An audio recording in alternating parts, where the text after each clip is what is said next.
Hey everyone, thanks for tuning in for this quarter's report review. Thank you again. I know summer is almost over. Hopefully we have some great plans for Labor Day weekend, but somehow I still find myself wishing people a happy new year. So I need to cut that out because we are rapidly approaching 2024. And I know we've talked about a lot of challenges to come really at the end of this year, the next couple of months, and more specifically in 2024, and looking to unpack a lot of the details of the waning momentum within the macro economy and really what that means for the organizations within MTI and your vertical market. So that's going to be our agenda for today. But where I wanted to start specifically is our forecast of the MTI average monthly sales that I'm showing right here. Quick update from the last time we met and the last report we delivered. The forecast itself was kept in place. We still are expecting a near-term peak in that annual average MTI sales and then subsequent decline that we're expecting to extend into early 2025. Now, as a reminder, we are expecting an upcoming recession within the macro economy based upon your relationships to a whole series of vertical markets within the manufacturing space. We're expecting the organization, again, the MTI average monthly sales, to enter into recession this coming year. And if you look at the two charts that I have up here, we're plotting the 12-month moving average and the 3-month moving average in that chart to the left. Still seeing very strong growth right now, still in phase B, accelerated growth. We're expecting that to transition over, and we can see that in the rates of change coming on the chart to the right here, but still closing out the year in growth mode. 2023, we're anticipating from those average monthly sales to be up about 9.4% year over year. And we're expecting that deceleration to manifest into recession come 2024. And we're expecting about 11% year over year contraction for the 2024 time period.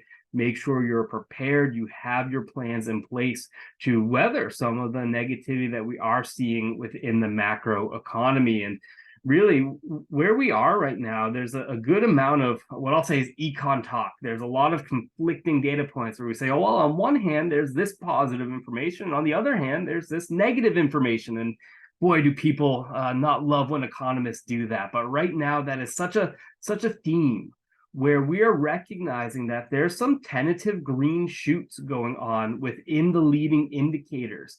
Housing is showing signs of recovery. The ITR leading indicator that has ticked up and could signal an earlier economic low than the late 2024 timing that we're calling for. But as a reminder, those give us about a 12-month lead time to the broader macroeconomic environment. And we're a little skeptical about the viability of that upside movement due to the combination of downside pressures that we're going to cover today. Consequently, we're waiting and seeing on those green shoots at this time, and other indicators such as the ITR Equity Optimizer leading indicator, the ITR Retail Sales leading indicator, and US Total Industry Capacity Utilization. Those rates of change are all still declining at this juncture. So again, we're getting some mixed signals at the decline here, and I think that's relatively normal based upon the fact that the broader economy is transitioning. And at ITR, we are expecting this to be a more, call it moderate type recession, more mild recession, especially when we compare it back to the Great Recession of 08-09. So not thinking about that type of economic loss, a more mild type recession. So let's get into it. Let's talk about the macroeconomic trends. And I've said that R word quite a bit already, a recession. I do want to focus in on one of the key indications of that upcoming recession, and it is the interest rate environment. We're going to keep checking in on this chart here. This is the yield curve inversion. I'm pretty sure we talked about it last time that we met and we did a report review, and I do want to keep our finger on the pulse of what is going on within the interest rate environment. And if you want to stay in touch with ITR in between these report reviews, there's a lot of material that we publish between a blog, between a podcast that we call Trends Talk, and this Fed Watch that I've included a link to. If you go to YouTube and type in ITR Economics Fed Watch, you'll get a whole sequence of 5-minute videos that our CEO, Brian, produces to really dial into what we're hearing from the Federal Reserve, what we're hearing about the interest rate environment, and what it means to our broader outlooks. Right now, when I look at these two lines, the 10-year, the long-term yield in dark blue, and the short-term, the 3-month or 90-day yields, when those go inverted like they have been since October of 2022, it's usually a pretty statistically significant signal of an upcoming recession. We want to see these unwind and go back to a more normal yield curve where the longer-term interest rates, the longer-term yields are above the short-term yields. That to us will signal that the recovery trends that we're anticipating will come through fruition.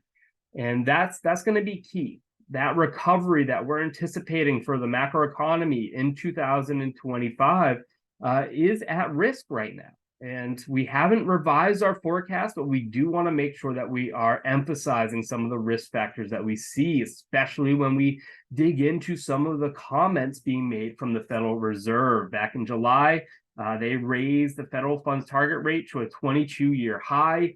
Chairman Powell's messaging is still relatively hawkish. Despite the softening in the economy, the Fed sounds likely to either hold or further increase interest rates in the near term.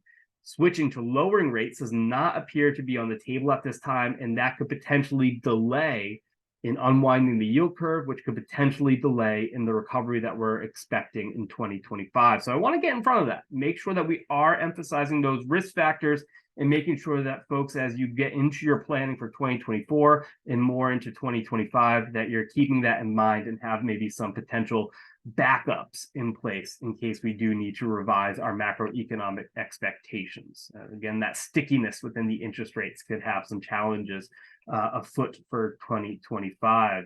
And as it relates to our broader expectations right now, I want to focus in on industrial production. It's included within your report, and we are definitely dialed into this as a good benchmark indication of the broader economic forces, the macroeconomic space. And I do want to mention that we have made a slight tweak to our forecast through 2025 to account for some of the latest trends in the economy. The U.S. industrial forecast production through 2025 has had just a mild adjustment to what we'll say is the amplitude of the recession in the subsequent recovery. And by amplitude, I mean the depth of the recession. In orange here, that's the previous forecast. And in light blue, that's the current forecast. And what we are noting is that this is just a mild tweak. We want to be very aware and hold ourselves accountable and make sure that we are exposing that there has been a mild downgrade. But again, from a timing relationship right now, we're still expecting a very similar business cycle, so that timing is unchanged. And again, we're talking about a 1% decrease than what we were originally expecting for the year-end 2024 outlooks. So I wanted to tackle that, make sure that we are being present with our updating outlooks that do tend to change as the overall climate changes. At this point, interest rates still a risk to the forecast. Again, as I mentioned, if they do not come down and the inverted yield curve does not normalize, there is an increased risk that the recession may extend further into 2025. So again, ensure that you have that contingency plan in place in the event that we are faced with a more prolonged recession. And when I say recession, and I talk about the macroeconomy, it's really important to note that there are timing differences throughout. And we at ITR, we track this timing relationship. We call this our Trends 10 summary that provides a dynamic look at the timing relationships in the economy. Each major segment of the economy is shown in terms of where it is along the business cycle. And each phase of the business cycle, A, which is the blue, that's recovery, green, which is accelerated growth, yellow, slowing growth, and recession, red. Those all have various management objectives to deploy that can help enhance profitability for the next phase of the business cycle. So if you find yourself in your business more akin to the housing market, it's likely that you felt a lot of pullback and a lot of pressure already as that has gone through recession, and we're starting to see those recovery shoots, as I mentioned. The more macroeconomic environment that I think about is the production and new orders and wholesale trade and retail space. Those are all still very much in slowing growth and heading towards that recession. And following behind that is non-residential construction in green, accelerated growth still in that space. So if you find yourself listening to me talk about recession and thinking, wow, things have still growing like gangbusters, it could be that you are more related to the timing here. And so I wanted to go through a little bit of that timing relationship, what we're seeing in the housing market, what we're seeing in the production side, and what we're also seeing in non-residential construction. And understanding your fit amongst that timing is going to be very helpful for the strategies that you do deploy. If you are more akin to the housing market, as I mentioned, we're starting to see those recovery shoots. This here is just a very busy chart with 312 and 1212 rates of change up top. And down below is the 3-month and 12-month moving totals. As I mentioned, that's already been through recession and is showing signs of recovery. During a recovery, it is a great time to start thinking about your advertising programs, your training programs, your marketing, and get those strategies in place to be deployed so that you can be ready for the growth that comes here. And we're expecting to close 2023 for single unit housing starts in negative rates of change territory, 14.8% contraction, and then enter into growth mode during 2024 and specifically close out 2024 growing at about 8.6% year over year. And I do want to make an important caveat. I know I talked about those phases of the business cycle, and phase A, recovery, is a very important one because this is where we get prepared for growth. But during recovery, it's not that the rates of change are positive, it's that they're getting less negative. It is a clear signal of momentum shift. And I'm getting that when I look at the housing starts. Up top, those rates of change, the 1212 looks like it has hit a low. And I get further support of that by just looking at the internal data series here. That 312 rate of change has upward passed the 1212 rate of change, suggesting a further rising trend. But those orbs, those next 3 quarters, are still below that zero line, meaning year over year contraction. It's just that those rates of change, that pace of contraction is lessening. We're seeing the improved momentum and heading towards growth. So make sure you're prepared for that growth if you are akin to the housing market. And really what's the factors within housing have been presented is that we aren't experiencing a really structural, fundamental issues of oversupply within housing. In fact, inventories are very low from a historical context. New homes built, new home starts have significantly outpaced new household creation, more demand. And really what we've been focusing on at ITR as the key weakness within the housing sector has been affordability. And this is just a quick snapshot to really articulate that affordability challenge when we look at US average mortgage payments as a percent of median income. This light blue line here got surged when home prices started to really ratchet upwards during that post-COVID sugar rush. And what compounded that and has been even more impactful has been the rapidly rising interest rate environment, causing mortgage rates to feel like they've doubled overnight.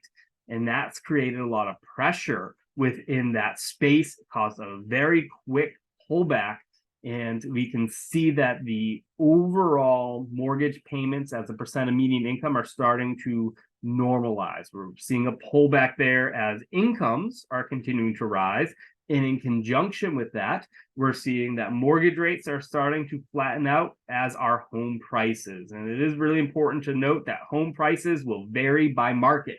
Some markets are feeling the pullback more acutely, especially the ones with more acute affordability issues that maybe got a little bit more surged during the pandemic. Those metros that come to mind, like Denver and Austin and San Diego, are feeling that more pullback on the pricing environment. In other spaces, there's still those fundamental inventory issues, and that's going to keep buffering pricing decline. Overall, though, we are seeing the affordability issue ease, giving more signals of a recovery within the housing market. And as I mentioned, lagging way behind housing by about 2 years, 24 months, is non-residential construction. And this is just showing that relationship that housing leads, non-residential lags. And you can see in the dark blue line there, non-residential construction is still in accelerated growth. We haven't seen a turnover yet. And I say yet, and that's because we are expecting a near-term transition in cyclicality in non-residential construction. It's signaled by the housing market, that 24-month relationship. As a reminder, that green line has been shifted along the x-axis by 2 full years. That would suggest an upcoming peak in those 12-12 rates of change, followed by subsequent cyclical decline and eventual recession. And I can't just lean on one indicator here. We're looking at a whole spectrum of them, but one that does definitely come to mind as it relates to non-residential construction is just the tightening that is going on within the non-residential construction loan space. And this light blue line here is tightening standards for commercial real estate construction and land development loans. It's been presented on an inverted basis because as standards tighten, it will pull back on overall construction. Basically, the lending environment is getting tougher and tougher, making the opportunity to continue growing tougher and tougher. And that has about a 12-month lead time to overall non-residential construction. And so this is, again, signaling that we're going to see transition in overall construction in this space. There will be some asymmetry there. Can focus on certain regions that will be more buffered from this cyclical decline. Texas and the Southeast come to mind, as well as segments of non-residential construction. There's high exposure in the tech space and the office space as a broader theme of that work at home environment lessening demand. We can see that where the occupancy rates for office spaces have been well above the long-term average. Really interesting as I've been reading articles about how folks are managing with a lot of excess office inventory, and urban farming is one of the trends that are starting to pop up, where those office spaces are being reconditioned and repurposed to farm. So you gotta love the spirit of the entrepreneurs around the United States. And when we focus on this tightening, again, that light blue line is suggesting that there's a lessening of lending standard or a willingness and ability to make loans. That doesn't just hit on what's going on in the non-residential construction space. That applies to consumers and businesses alike. We are seeing some lending and tightening activity commiserate with what has been going on in the interest rate environment and a strong slowdown in the money supply. So it's really important to check in to see how consumers are handling their load of debt. And that's something that's going to be really fundamental to our economic outlooks, because the consumer does drive the economy. It's 67% of our gross domestic output. And consumers are definitely relying more heavily on debt to fund purchases. If you read the headlines, credit card balances are at record high levels. And what I say to that is that statement almost always true. In fact, it's when we're in recession that we tend to not see credit card balances grow. But usually we see those credit card balances grow. So it's really important to more acutely understand if the consumer is able to service those debts. And wanted to create a little snapshot here of those delinquency rates that might suggest that we are having trouble servicing our debt loads as consumers. And what I'll say is, yes, those delinquency rates are generally rising, but they're not yet a serious concern. If I were to focus in on this list, auto loans are on the increase, but still very close to that 5-year low. Credit card delinquencies are below the 10-year average. Residential delinquency rates, the lowest they've been in over 16 years. So if you want an economist to sleep well at night, seeing that residential delinquency rate, showing them that is going to help, because what that suggests is that we don't have this big glut of bad mortgage rates out there, which would suggest some real tight pressure for banks. And that is not the case right now. I have flagged a couple of red lines on here. The first one is that credit card delinquency rate. Again, as I mentioned, it's below the 10-year average, but it's rapidly rising. So it is approaching that, signaling that financial distress is underway. And the other one on here is domestic non-financial corporate profits, which are normalized. They're down 6% from that September 2022 high, and that will curtail business investment and business spending. So we want to be very mindful of that. And to take a little bit more of a drill down here into what we are seeing from the consumer and business space, wanted to just look at the share of credit card holders that are only making the minimum payment. To me, if you're only making your minimum payment on your credit card, there's some financial distress there. So this is something we want to watch. That 8.6% suggests that it's definitely been higher before. It's definitely been lower before. It is on a steep incline. Unfortunately, this data series does not go back to the Great Recession. I would love to see what that metric was back then. But as it stands today, we are definitely keeping an eye on the consumer. And this is one of those indicators that is showing that that pressure is starting to manifest itself as a result of a waning economic environment. And what this means is that it's going to pull back on the consumer spending, which will ripple through on the overall economic environment, and can focus in more acutely here on the retail sales. This is a good proxy for what the consumer is spending on. If I look at that dark blue line, there's been an absolute sugar rush. And anyone with kids knows what comes after a sugar rush, a little bit of a sugar crash. And we're not talking about a Great Recession type crash. We're talking more like a sugar nap here. And those orbs after that dark blue line are showcasing our expectations for overall retail sales, starting to or continuing to have slowing growth over the next 3 quarters, followed by recession come 2024. And it's a very mild recession, but I do want to point out that this mild recession within retail sales is inclusive of the impacts of pricing, because this is a dollar-denominated series. When I look at deflated retail sales, well, those are actually negative already. And when I say deflated, it means we've adjusted for inflation. Now, can't all be pessimistic from the economists. I do need to showcase some of the trends that suggest maybe there's tentative signs of improvement. And at ITR, we've created this indicator here in light blue that has a 12-month lead time to retail sales.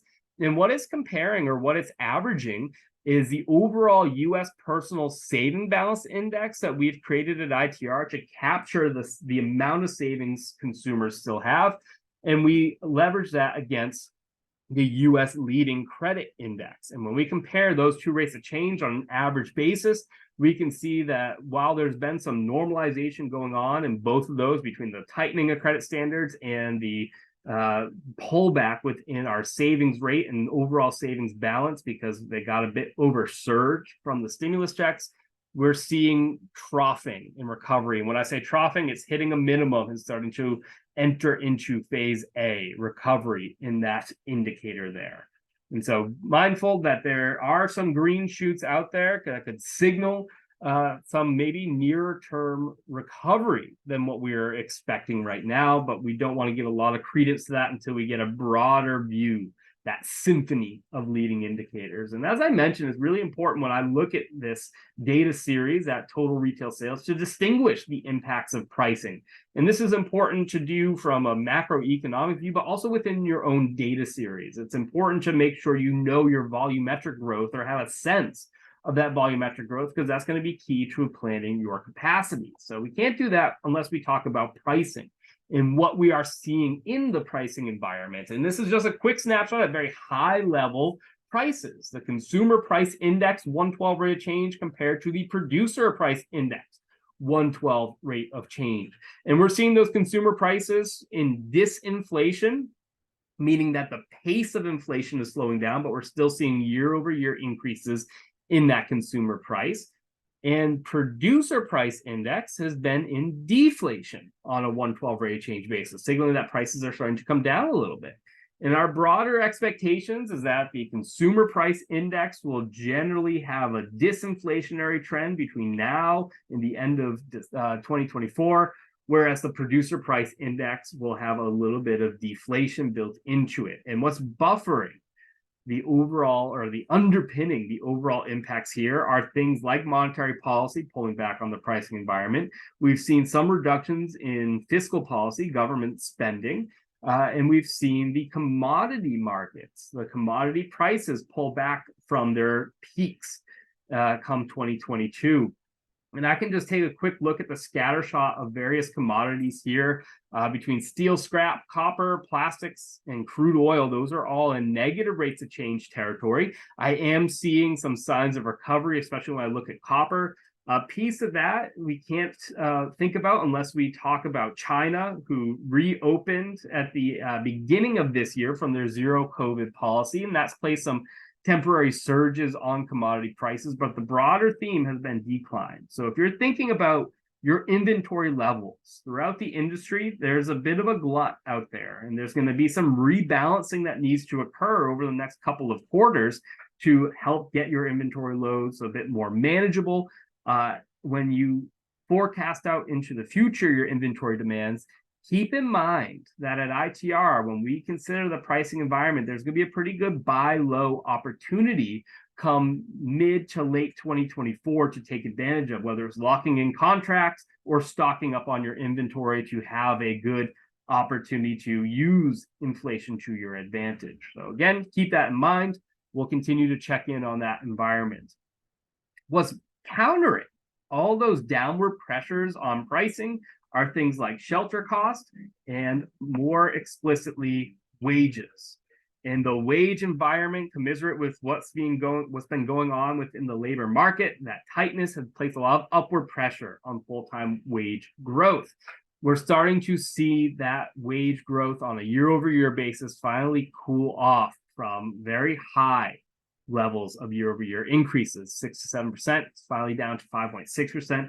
We expect those wage pressures to continue to wane throughout this year and next year and even into 2025, because wages in the labor market, they lag the broader economy.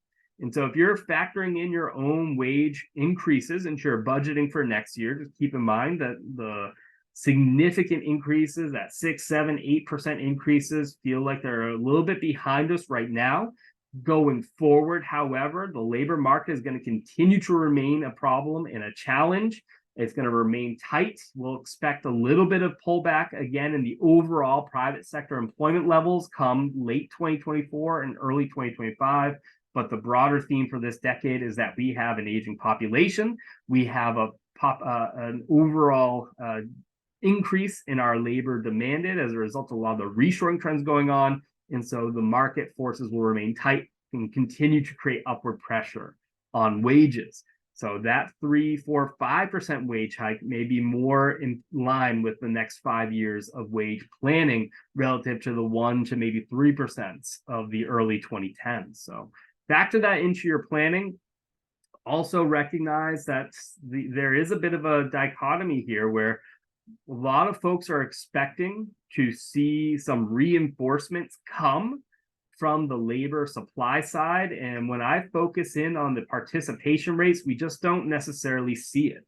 This is showcasing by demographic where the labor force participation rates were before COVID, right around this 2020 timeline, and where they are today. And I can go right down the list and say that we're generally back on track to where they were previously, thinking about that 2019 level. This can be said about the 25 to 34-year-olds, the 35 to 44-year-olds, and the 45 to 54-year-olds, the primary workforce there, all in that 80 to 84% range.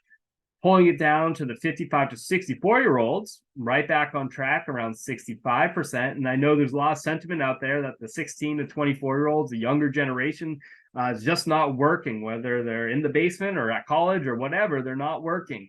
And while maybe that's true at 56% labor force participation rate, that was true before COVID. That's been a long-term trend going all the way back to the post-Great Recession recovery era. So don't expect a lot of folks to come back to the labor market. The one group you can't see on here because they're so low is the 65 plus group. At 19.3%, they haven't quite come back to what that labor force participation rate was before COVID. And so not the expectation of a lot of reinforcements there. Those are the retirees. And so really start shifting your focus on how you're going to manage a company culture with this new group of folks. As I mentioned, there will be some unemployment stress. Hiring plans will depend on if you're gaining market share. market as a whole, some attrition is okay, but don't be overreactive. Make sure you're hanging on to your A and B players. And on top of that, start thinking about improving your system efficiencies, your process efficiencies, and automate. Automate, automate, automate. This chart here is just making that point about comparison between North America robotic shipment units to US total manufacturing job openings. And while job openings have been on the incline, those robotics have been on a steeper slope since the 2010s. And the reality here is that as job openings are normalizing, we are also seeing the robotic shipments get back to that longer term trend. So keep up with your markets, keep up with the growth that's been going on here, and try and help abate some of those challenges that are coming from an excessively tight labor market. If you think about those wage pressures, that 5.6% year over year growth, consider this: the hourly wage rate is increasing, but on the flip side, the labor productivity, the output per hour of work, is decreasing. So if wages are increasing and productivity is decreasing, that's going to place a lot of pressure on your margins. So anything you do to automate today is going to help with your margins today. It's going to help in the future. It is a good investment to make, especially when we're considering the pricing environment is going to start to cool off, and the interest rates, by our expectation, when we look at the long-term bond yield, that 10-year bond yield, we're expecting to start to come down over the next couple of quarters. So you might have a good buy low opportunity. Make sure you have cash on hand. Make sure you have a healthy balance sheet so you can make those investments, and especially amidst all the tightening activity from banking standards. And I know that there was a little survey that went out earlier this month to just get a sense of some key topics of interest. One that I just wanted to lightly touch upon is the UAW strike. Just wanted to show that robotics are becoming increasingly important for auto because of the labor force challenges. This is just comparing light vehicle production relative to robotics shipments. At ITR, we're still very much unpacking the implications of that UAW strike. The auto workers strike, that is, but we could gain some insights from the 2019 GM strike. And what I'm seeing from a high level, when I look at that instance, the primary impacts were pretty tied to the Michigan economy. We didn't see it as a big macroeconomic event from a US economy, but when I dig into the specifics, the Michigan economy, it had a pretty decent divergence looking into the third and fourth quarter of that year in 2019 when that strike was underway. So if you have some exposure to the Michigan economy, there could be some impacts there. And then especially if you have exposure to vehicle production. North American light vehicle production started another downward descent during that time period. It crossed back below the zero line on a 12-12 rate of change during that 2019 period. It's hard to say if that was happening because of broader macroeconomic forces, because that was also being suggested. But when I look at just the quarter-to-quarter rates of change from the third quarter to the fourth quarter of 2019, it's worth noting it was one of the worst that I'd seen in the data history. Going back over 93 years, it was the 81st ranked. Meaning that it was definitely in the bottom quartile there. So there's some definite downside risk if this strike were to come through fruition, if this strike were to last long enough to make some impacts here. The GM was pretty long. I want to say it was a little over a month. What I've been reading, and that's the best I can do right now, is read into how long the strike may last. Some are saying it's likely to last no more than 10 days. So a lot of hedging going on in my conversation about this space, but I did want to touch upon it because it was asked. Stay in touch with ITR. We're talking about it internally. We're trying to assess it internally, and if it does become an impact in the downward risk to our broader outlooks, we'll definitely be sure to keep in touch. And if you have any thoughts or questions, as always, you can reach out to me at my email at patrickluce@ITR Economics. Feel free. And to kind of pull this all together from the broader trends in the macroeconomy, we're just seeing that waning pressure is underway, whether we're talking about businesses and having less profitability and liquidity, or consumers starting to feel some of the pressures of the waning economic space as a result of the interest rate market. That's going to continue between now and the next couple of quarters here. We are expecting the Fed to stop raising interest rates in 1 or 2 quarters. Again, the risk there is that they look at employment data, they look at pricing data, that wage increase specifically, and get some latitude to further hike rates. That would be a further risk to our outlooks, but we are expecting that tight labor market. Now is the time to make your strategy to focus on automation and improve your efficiencies, improve your margins that way, and set yourself up to be a little less reliant on labor heading out into the future. And if you are thinking about your labor and talent pool, make sure you're prepared for the next generation of workers. That company culture is so valuable to them, and we want to induce some stickiness here by giving them what they want. They want to do well, and they want to do good. Do well is the pay side. The doing good is that corporate culture, the giving back to the community, and the sense of career development. Keep an eye on the inverse yield curve and just recognize banks are tightening their credit. So even though we have a good buy low opportunity to come in 2024, it'll be a little bit tougher to capitalize on it. So make sure you're prepared. Cash is king. That will be helpful in your D to I ratios. It'll be helpful to just make some of those cash investments. So I know we're drinking from the economics fire hose. We'll definitely leave some time for questions at the end of our session today, but did want to focus a little bit more on your markets.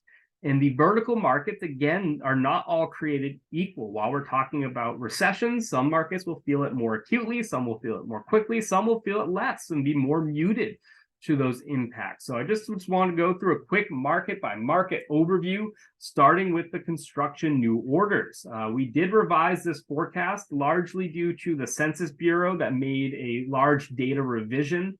So we had to reshuffle our forecast based upon just new historical data.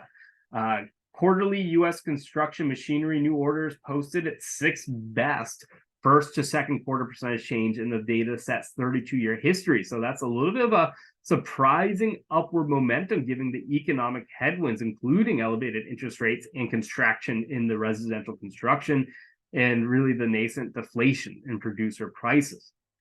The economic evidence, however, still supports our new orders outlook, but due to the strong second quarter, the 12-month moving total will trend slightly above the forecast in the near term. We do anticipate that 12-month moving total will plateau and then decline into late 2024. Most segments of non-residential construction will either be in phase C or phase D by the end of this year, as I looked at with the trends in that space, and that cyclical decline persisting into mid-2025. And that means that non-residential construction will not be as prone to lift this space, especially as housing is trying to get back online in 2024, but not getting towards growth until the end. So we're expecting about a 14.3% contraction in this space by year-end 2024 because of those factors. So be prepared for a pullback in construction machinery new orders. North American light vehicle production, I know we lightly touched upon this based upon the potential for UAW strike. Some economic indicators for production, including U.S. motor vehicles and parts capacity utilization rates, which is in a general downward trajectory, suggest some looming downward pressure here. I know this is in growth. We're expecting to end 2023 in growth as inventories continue to get rebalanced in this space. There was a bit of a challenge in kickstarting the engines for North American light vehicle production during 2022. You can see this dip down here, and that's largely driven from the supply chain issues.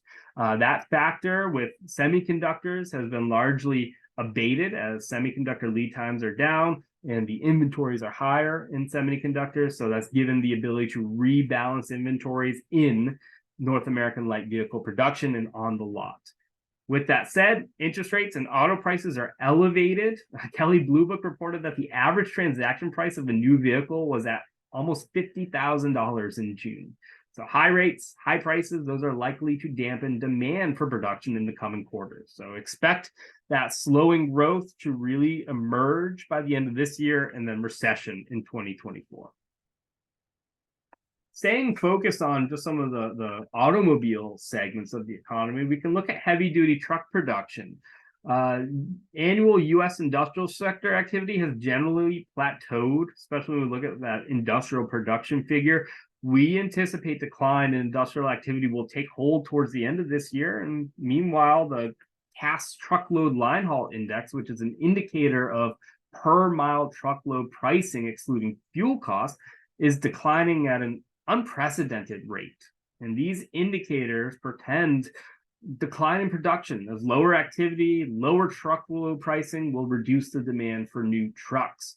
Then you just got to factor in the financial factors, as we keep talking about. High interest rates, macroeconomic forces will also play a role in reducing production in the coming year. So we're talking about 2024 contraction of about 13% year over year. So be prepared for that if you're playing a role in this space.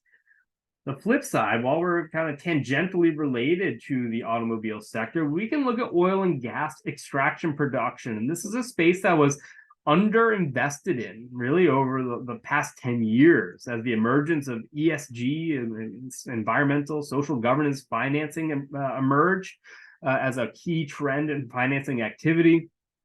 Oil and gas space did not rank very high in those categories, and there was some shying away from making core investments there.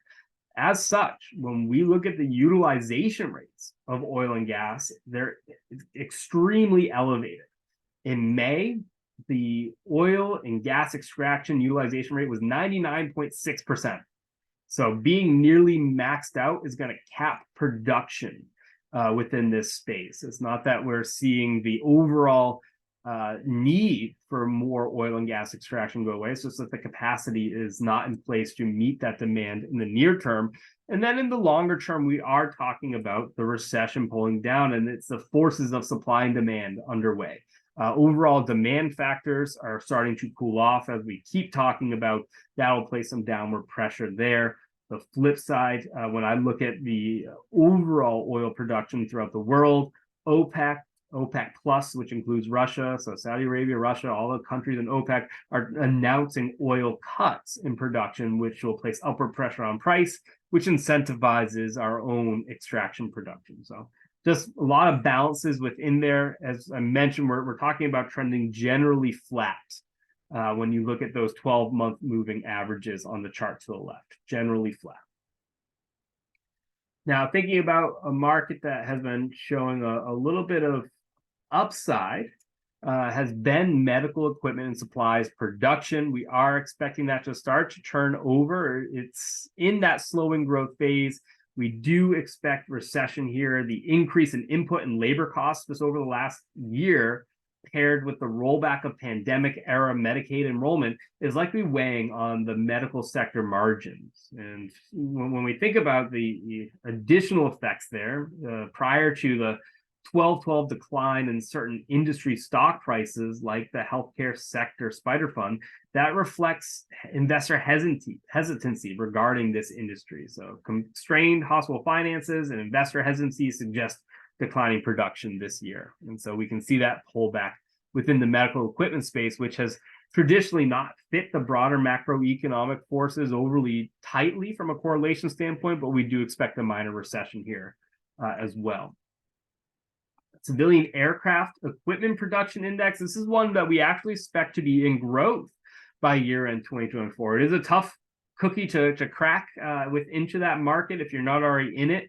But if you are, just know that there is some good opportunity in that space. Consumer demand for air travel is high. Airlines are placing orders to upgrade and expand their fleets to keep pace. In June, Boeing logged another 288 aircraft orders, with the majority of them coming from a deal with Air India. And so we anticipate production will rise into 2025 as Boeing and other manufacturers work through their backlog, while likely still contending with some supply constraints. And then keep in mind just the risk that some orders are subject to cancellation. Make sure you have anything in place, contractually speaking, to hedge against those cancellations, because those are going to likely be a trend heading out the rest of this year and next year as those macroeconomic forces, business and consumer finances weaken. And another key piece within the civilian aircraft equipment production is that it typically lags the macro economy. And so we do expect that to be in contraction by the end of 2025 at negative 1.3%. Thinking about the tech space a little bit more, talking about US computers and electronics new orders. We have declining quarterly corporate profits. That suggests new order business cycle decline will likely extend into at least the first half of 2024. And we combine those lower profits and a softening economy to reduce the business spending, especially when we think about what's driving computers and electronics as businesses and as consumers. And so that ITR retail sales leading indicator that I mentioned is still in decline. That suggests consumers are likely to pull back on their spending for next year as well. And so we are expecting the overall rates of change to end this year slightly negative, generally flat at negative 0.4%, but more acutely negative in 2024, negative 4.4%. So that space showing signs of waning momentum as well. And the last one we want to touch upon today is just what's going on with farm machinery shipments. This one has been a bit of a whiplash as a result of the COVID recovery and sugar rush and subsequent pullback and normalization. This is already in negative rates of change territory. We're talking about year over year, negative 23.3%. A big piece of that has just been the Census Bureau revising some of the data, about 25% revision, which not only changed the spending that has happened historically from a data standpoint, it also changed the position of the business cycle, now showing a deeper contraction compared to the year ago levels. With that said, talking about more recovery trends to come, when you look at those 12-12 rates of change hitting an upcoming trough and heading towards recovery, we can see that with rising Caterpillar and John Deere stocks and accelerated growth in Caterpillar revenue. Those are all suggesting that decline in shipments 12-12 is unlikely to extend further than late 2023. And we expect cyclical rise in shipments to extend into early 2025. So drinking from a fire hose here, this will all be available to you all, and we have recorded today's session, but just wanted to conclude with some high-level thoughts, just to keep emphasizing certain points, like the pricing environment, disinflation, deflation, that will categorize the rest of this year and more all the way through 2024. We're going to start to see an intended easing of wage inflation as that market lags and starts to finally feel the impacts of the interest rate environment and the macroeconomic recession. Be wary that that employment sector is likely to feel a pullback. Private sector employment in total likely to feel a little bit of a pullback in 2024 and in 2025. And if you think about the timing of most of the markets that we were looking at, many of them will be in recovery or even growing. It's going to provide a bit of an opportunity to staff up, get your key folks in place, and have a little bit more leverage when doing so. As I mentioned, macro recession starting to emerge, especially when I look at the broader forces within those individual markets. Industrial production, that 312 rate change has gone negative. The deflated retail sales has also gone negative. Housing, already been negative. We're starting to see recovery. And on the flip side, the commercial construction, we're expecting to peak this quarter and start entering into cyclical decline and then recession come late 2024. So know where you fit along that economic train that we talked about. Assess your cash needs. So the credit tightening standards will make it tough to take advantage of that buy low opportunity for making strategic investments, but it will be a good buy low opportunity. So make sure you have the financial conditions internally in place so that you can take advantage of it. If you have any thoughts or questions, I know we have a little bit of time left over. Happy to chat through them if you want to enter them into the chat, or if you'd like to unmute and ask them verbally. Happy to do so. I'll give folks a few minutes here.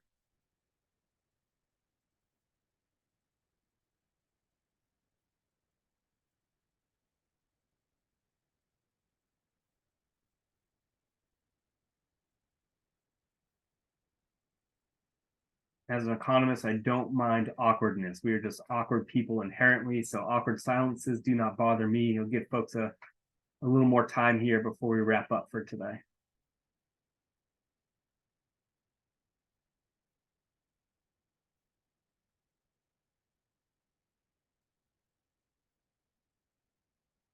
As always, we have a QR code. If you want to scan that, you can just kind of stay in touch with us. We have a lot of resources that we publish.